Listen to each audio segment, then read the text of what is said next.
ဒီနေ့ကကျွန်မထမင်းချက်မစားဘူးထမင်းချက်မစားတော့ကျွန်မကြာစံလေးကြော်စားတယ်ပေါ့နော်ကြာစံကိုထမင်းလုတ်ကလေးကြော်စားပါတယ်အဲ့တော့ကျွန်မကြက်သားရင်မုံလေးတစ်ချမ်းကိုအသားအထုံးသေးသေးလေးတွေလှီးတယ်လှီးပြီးသွားတော့စားလေးနဲ့ချုံမုံလေးနဲ့အရသာလေးဝင်အောင်လို့နေပါတယ်အရသာလေးဝင်အောင်လို့နာနာလေးနေလိုက်ပါတယ်เนาะအထက်ကိုအရသာထပ်ပြီးတော့ထက်စရာမလိုအောင်လို့ပြီးတော့ကြတော့ကျွန်မကြက်သားလေးကိုအရင်ကြော်ပါတယ်ရှင်ကြက်သားလေးကိုစီပူလာပြီဆိုလို့ရှိရင်ကြက်သားလေးတွေကိုထည့်ကြော်လိုက်တယ်ကြက်သားလေးကိုနည်းနည်းကြက်အောင်လို့ပေါ့နော်ကြက်သားကကြတော့လေစီပီချက်ဖြစ်တဲ့အတွက်ကြောင့်မို့လို့တအားကြီးတော့အကြာကြီးတော့ကြော်စရာမလိုဘူး तू ကကြတော့तू ကနူးညံပြီးသားဖြစ်တဲ့အတွက်ကြောင့်မို့လို့လေ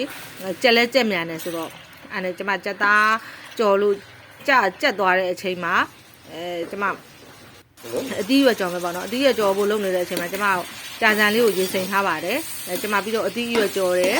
အသီးရွက်ကြော်လေးနုံးသွားပြီဆိုလို့ရှိရင်တော့ကျမကြာစံရေစိမ်ထားတာလေးကိုကျမဟိုနေတယ်ပေါ့နော်အရသာနေတယ်ကြာစံကလေကျမရေစိမ်တာနည်းနည်းအချိန်နဲ့တဲ့အတွက်ကြောင့်မို့ကျမရေနွေးလေးအရင်ဖောက်လိုက်သေးတယ်ရေနွေးလေးအရင်ဖောက်လိုက်သေးတယ်ရှင်ရေနွေးလေးဖောက်ပြီးတော့မှ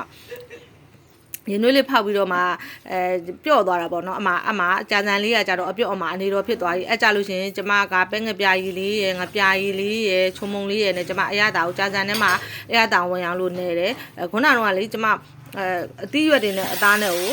ကျမတခါလေးရောကြော်ထားလိုက်တယ်ပေါ့နော်ပြီးတော့ကျမကြာစံလေးကိုကြတော့ထပ်ပြီးတော့ကြာစံကိုတီးတန့်ကြော်တယ်ကြာစံကြော်လေးနူးပြီဆိုတော့မှကျမအသားကုန်းကအသီးရွက်နဲ့အသားတွေနဲ့ရောကြော်ထားတဲ့ဟာလေးနဲ့ကျမရောလိုက်ပါတယ်တမအောင်တော့မွေးရတာပေါ့နော်တမအောင်လို့မွေးပြီးသွားလို့ရှိရင်တော့